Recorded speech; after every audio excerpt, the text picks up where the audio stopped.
truth is, ang kailangan lang naman matutunan ng tao para umasenso sa kahit anong level nila, yung skills.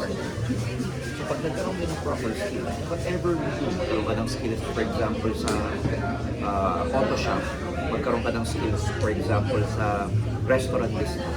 In every endeavor na gagawin natin in terms of business, dapat may skills. Ang problema doon, karamihan ng skills na i-acquire mo sa ibang business, self-study. O kaya kailangan mag-enroll ka pa. Kunwari gusto mong magkaroon ng restaurant, gusto mong mag-good chef, magkukulinary ka muna, mag-training ka and everything, until that will take more. Ang maganda sa business ng network, habang pinagpag-aralan mo yung skills, nakakapag-build ka. Which is hindi pwede sa restaurant yun. Kung subukan mo mag-restaurant business na habang nag-aaral ka ng cooking, may business ka ng restaurant, hindi pwedeng pagsabayin yun. Pero sa networking, pwedeng pagsabayin na habang natututo ka, pinag-aaralan mo yung skills, yung system, nakakapag-build ka na. Yun ang lamang ng network. Yun ang lamang ng business ito na you can earn while there are support systems na pwedeng tumulong sa'yo habang nandun ka sa tinatawag na learning. Halimbawa, sa nursing, hindi ka pwedeng nag-aatupak na ng pasyente. Habang nag-aaral ka ng being a nurse, kailangan matapos mo muna yung curriculum mo, pumasa ka muna sa pagiging nurse as a board passer bago ka umawak ng pasyente. Meaning, hindi pwedeng pagsabihin. In most cases, pati sa profession, habang nagtitraining ka sa academy, hindi ka pwedeng magtrabaho, hindi ka pwedeng mag-earn. Pwede ka mag-earn, pero hindi yun yung linya ng pinag-aaralan. Sa networking, iba eh. Habang pinag-aaralan mo yung networking skills, habang ina-acquire mo siya, ay sasabay mo na sa pag-build ng business, which is really weird. And one unique thing is that ang magiging advantage, pag meron kang coach and mentor, nag-guide sa'yo. Shortcut yun eh. Kung merong shortcut sa success, dapat walang shortcut. Mga mentors, mga guru sa entrepreneurship, personal development, they always say, walang shortcut. Pero may hack. Ano yung hack? Pag may nagtuturo sa'yo, shortcut to success. Kasi there are only two ways to become successful. Number one, pwede mong kunin by trial and error, or pwede mong kunin by your mentor, by your coach. So bakit ka pa mag-go through dun sa trial and error? Kung mayroong shortcut na may mag-mentor at mag-coach. Yun ang lamang. Dito, for me, ang bilis ng paglaki natin sa Bicol region, i-capture niyo yung moment. This will never happen again. Ang pioneering will never happen again 2 years from now. Hindi ka na pwede magsalita na, pioneer kami. So, the moment na ginamit mo yung word na pioneer, ano lang yan, first 1 year, 2 years lang. After 2 years onwards, tayo pioneer. So yung first 2 years nito, dun mo ibubuhos lang. Kasi nandun yung moment na unique moment ang tawag namin doon kasi yung 2 years onward, hindi na pioneer. Iba na. Expansion program natin, can you imagine? We will be, knock on wood, and by the, syempre, grace of God, we will be the first Filipino-owned company to open our first international branch sa Europe na.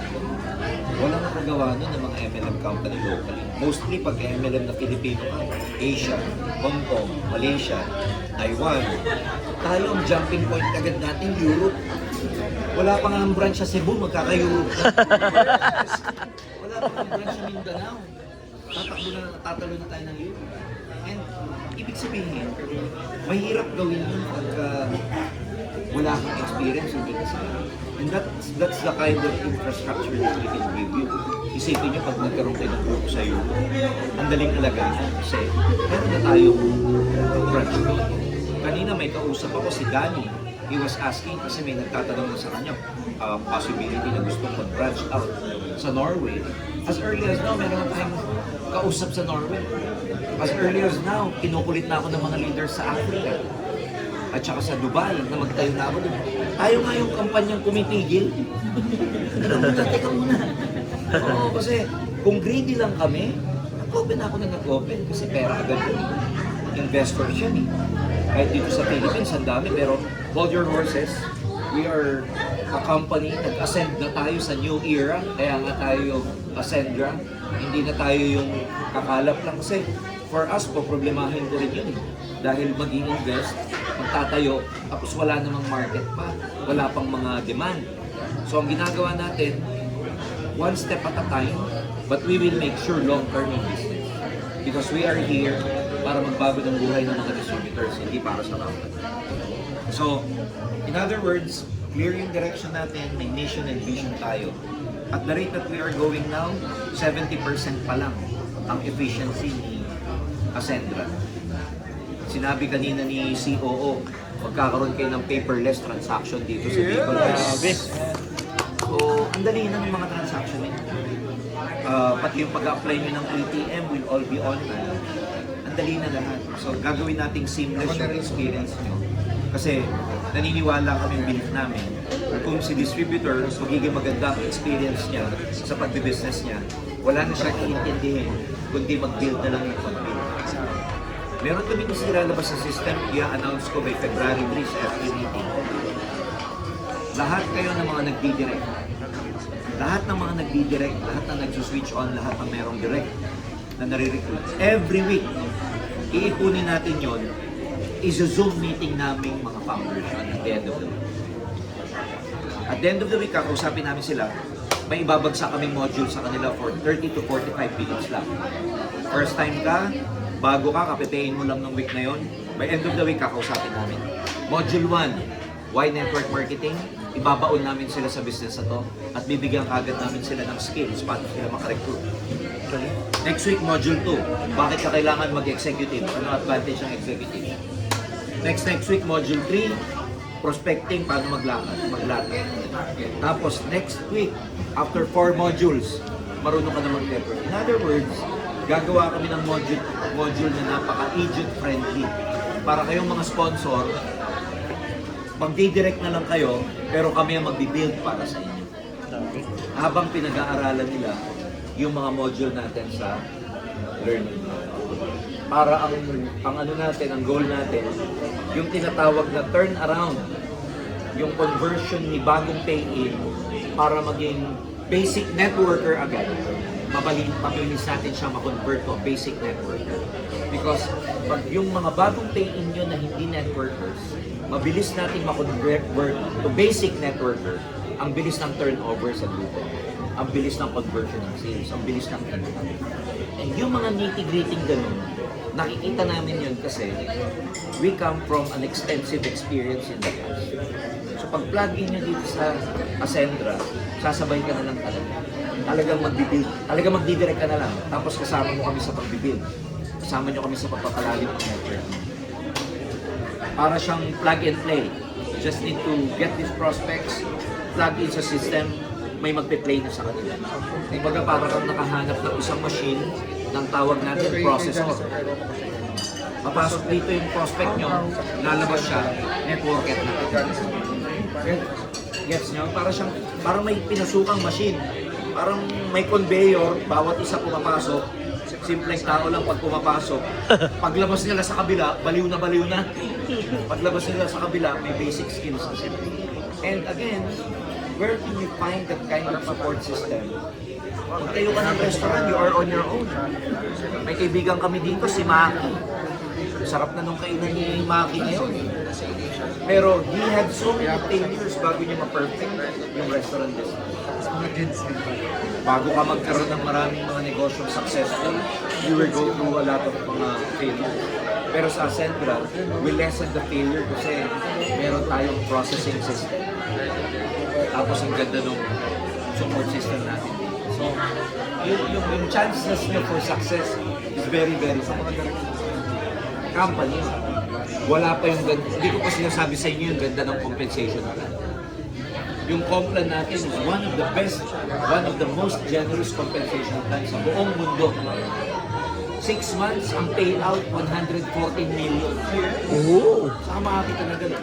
Kung hindi kayo naging part ng 114, bahala kayo. Pero ang pinamigay namin is worth 114 million. Can you imagine? This coming February 8, ang dami nyo makikitang bagong muka na part ng top 50. Well, yung iba, familiar na. Kasi mga networker ng Batikan yan eh. Marami dito naka-receive kayo ng invitation that you're part of the top 20, top 50. Pero more importantly, marami kayong makikita doon na bagong mukha. Which means, sa Ascendra, level ang playing field. Mapabago, mapaluma kang networker, may chance ka maging top distributor. Yes. Na hindi mo na makukuha yung chance na yun sa mga lumang kumpanya. Kasi sa lumang kumpanya, gawa na yun. Paano mo hahabulin yung nauna sa'yo ng 5 taon? Ang hirap nun. Kumbaga kumbaga ganito, paano mo hahabulin yung grade 5? Eh grade 1 ka pala. Alangan naman pag-aralan mo ng 6 na buwan yung 5 taong binuno niya. In other words, sa buhay, meron talagang may tinatawag na nakauna, tawag doon head start. There are some people, some companies na merong head start. Ang maganda sa pioneering, lahat equal. Kumbaga sa restaurant, yung katabi mo, veterano, yung katabi mo, bago, luma, sabay-sabay kayong tatakbo. Walang nakaunang tumakbo. Sa mga lumang company, may nauna ng tumakbo eh. Milya-milya na layo sa'yo. Paano mo pahahabulin? Laylay na, dila mo, hindi mo pa. Yun ang 1, 2, 3. That's the reason why na itong chance na meron kayo being high, wala na itong chance na to sa mag-join 2 years from now. Kaya dito nyo gagawin. Namin natin i-open, pagbalik namin ng Manila, we are in talks with some distributors na gustong mag-open sa Antipolo, Iloilo, Leyte. Nagbukas na tayo sa Leyte. May kausap kanina si Eric from Mindanao, Iligan. So I have a meeting with them pagbalik ko. Itong momentum stage na to, kinukuha to ng maraming company after 3 years pa. Pero tayo after 6 months, naka-momentum. Yes. Yun eh. Sa business, ang pinakamahirap mag-gain. Kahit restaurant, auto shop, washing, kahit na retailing business, ang pinakamahirap makuha yung tinatawag na momentum. Ang Ascendra 6 months pa lang may momentum. Sasabay ka doon. Yes. Kaya yung 1 year of undistracted focus, 1 year of concentrated effort, daily action, yung 1 year na yon, kaya nitong bayaran lahat ng wasted years nyo. Lahat ng wasted years nyo for 3 years, 5 years, 10 years, yung 1 year na bubunuin nyo rito, bayad lahat yung wasted years. Yes. And you will never find that kind of opportunity again. Kaya araw-araw, focus, wala mo ng distraction, build muna talaga, gagawa ka muna ng network mo, effort talaga. Pero after 1 year, iba na ang kwento mo dito sa company. And while you are doing that, ang dami mong tama natutunan ng bago yung buhay. As early as now, can you imagine, mga international networkers, kinukontak ako, kinukontak si Miko, kinukontak si Joseph. Kailan nyo ba dadalhin ang Ascendra dito? Kasi yung social media presence natin sobrang ingay. Yung nakikita nilang mga nangyayari sa inyo, they've never seen this kind of opportunity before. Kaya grabe ang acceptance sa atin. Kumbaga wala na masyadong resistance pagpasok natin sa iba't ibang mga bansa. Kaya get ready. Dahil yung network ninyo, kumbaga sa wallet, sa mental wallet, lakihan nyo ng gusto. Kasi ang magiging network ninyo, ang magiging playground ninyo, buong mundo. Itong Bicol region na to, taga-Bicol ka, pero ang sarap pagdating ng panahon, sasabihin mo, may ka-conference ka, may video call ka, may grupo ka sa Europe, may grupo ka sa Amerika, may grupo ka sa Papua New Guinea, nagbi-meeting kayo. Your business is running 24 hours a day. This is a business na kahit natutulog ka, kumikita ka ng pera. Kasi bumabaliktad ang oras eh. Habang dito, gising ka, yung network mo dito humahataw. By the time na matulog ka, yung grupo mo naman sa Europe, gigising na. By the time natulog ka, sila naman ang umahataw. Grupo sa Australia, grupo mo sa Africa, grupo mo sa Amerika. Tulog ka. By the time na gumising ka, sila naman ang tulog, grupo mo naman sa Pilipinas ang gising. Yes. So can you imagine? 24 hours a day. Lalabas na yung sabon sa February 8. Yes. Imagine mo. Pwede kang mag-imagine. habang kinukuskus mo yung mga libag mo, pwede ka magsabi 10%, 10%. Kasi ini-imagine mo buong grupo mo sa buong mundo, naliligo din eh. So kada kuskus nila, 10% mo. Eh nauubos. Bibili na naman. O di 10%. Hintayin nyo yung kape. Lalabas yung kape natin eh. Yun. O di higop nila, ikaw agad, higop mo sa umaga, habang ikaw nagkakape, ini-imagine mo yung libo-libong downlines mo all over the world. So habang umihigop ka, 10%.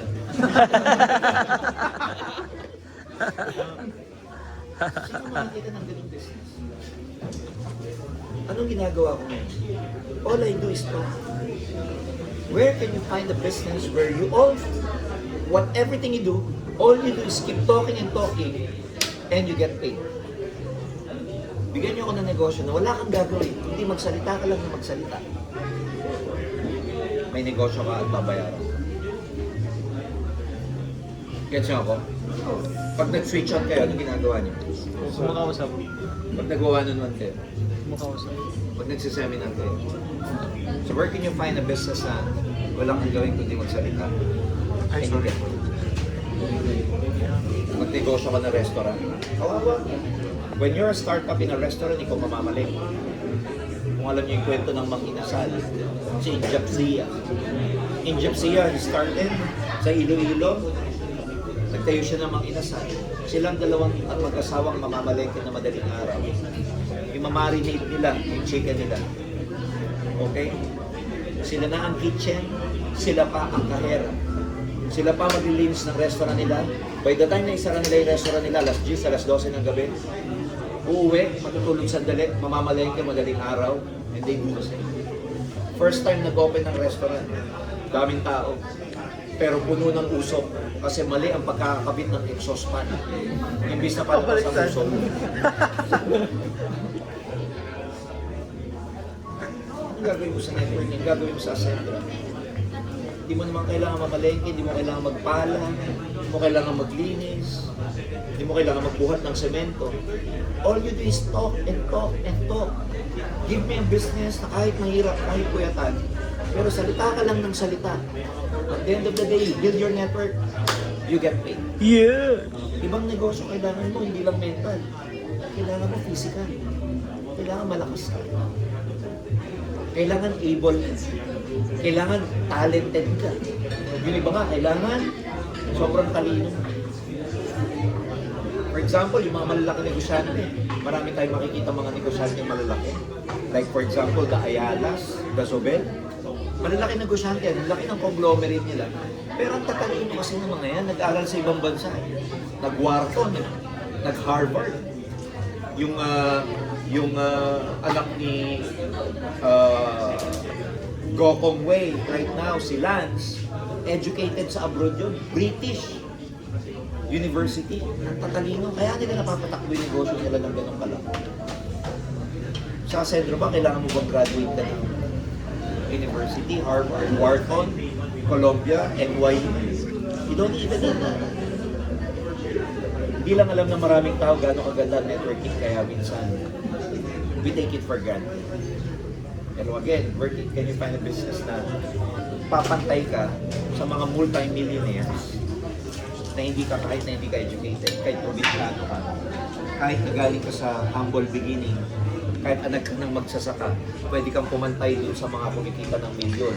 Na ang ganda ng background, ang ganda ng educational background, ang ganda ng family background. Samantalang ikaw, nag-aral ka lang sa mababang paaralan ng lumang bayan. Mababa na, luma pa. Paano mo masasabayan yung mga big time? Na sila, ang ganda ng head start nila sa buhay. Pero ikaw, dahil sa networking, you can practically make 2, 3, 4, 5, 7 million a month. Ang earning potential ng marketing plan natin, pinakamataas na position, the legacy partner. Sa binary income, scientific ang pagkakakompute nito. When you reach the legacy partnership, ang potential income nun per month, single account, 16 million a month. Single account. Hindi nyo kailangan mag-multiple dito para kumita. When you reach that kind of level, binary income 16 million. Hindi kasama unilevel income. Hindi kasama ang overriding income. Kasi sa lahat ng comp plan, ang compensation plan, ang may limit lang, binary lang. Pero yung unilevel, walang limit yon. Yung overrides nyo, walang limit yon. Ang marketing plan na nilalagyan na yung limit, yung binary kasi doon may tendency of overpay. Pero sa unilevel, reorder, overriding commission, walang overpay yun. Kaya unlimited yun. So can you imagine, sa turbo marketing plan natin, iisa lang ang binary, may unilevel, may override ka. Dito may limit na 16 million naman. Gano'n na kaagad kalaki yun? What if, conservatively, 16 million ka sa legacy partner? 16 million ka na rin sa unilevel. 32 million ka na. Aman. Magkano puhunan mo? 200,000 executive package. Ginibs-gibs mo pa kasi galing ka sa 8-5. Galing ka sa 8-5. Consultant. At 200,000 ang earning potential mo. 16 million tapos annually yung iba. Ano kapalit? Effort. Yeah. Ano kapalit? Attitude, dedication, sacrifice, positivity. Ano kapalit? Baguhin mo yung sarili mo, develop mo yung sarili mo. Change your program. Anything na hindi nakakatulong sa development mo, at tanggalin mo. But ganun kalaki ang potential. As early as now, may mga top distributors tayo in 2 months. Huwag kayong maingay. Baka magalit sa akin yung mga kumita. In 6 months time, kumita na sila ng 2.5 to 3 million a month. In 6 months time. 6 months time, 2.5 to 3 million. Ascender. Yung mga makikita nyo mga awardan ng number 1, number 2, number 3, nandun ang range ng income. 6 months.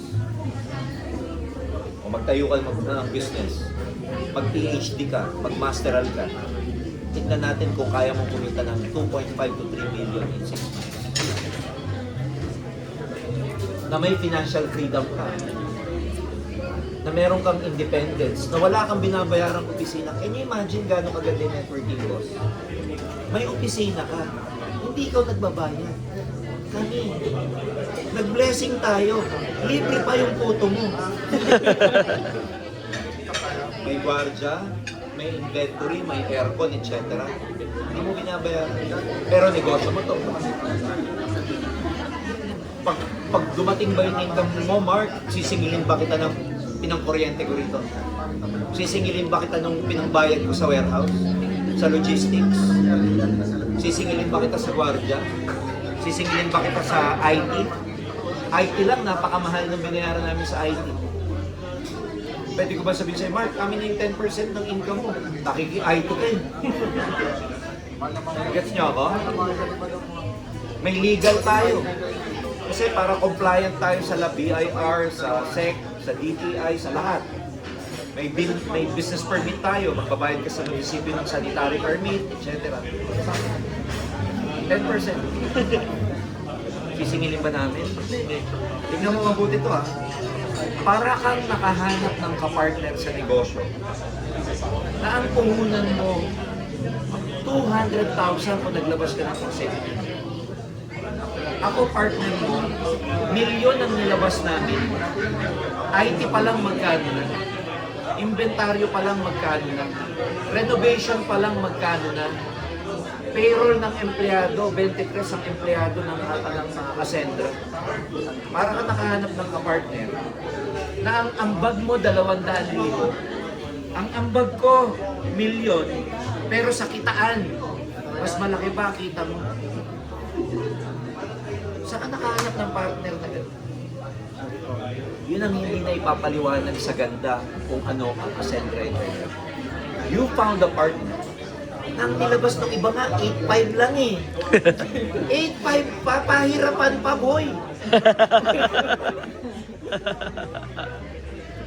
Kami nakipag-partner ka sa amin, pero pagdating, training program mo, umattend ka ng training ni Tony Robbins, magkano babayaran mo? Ni Gary Vaynerchuk.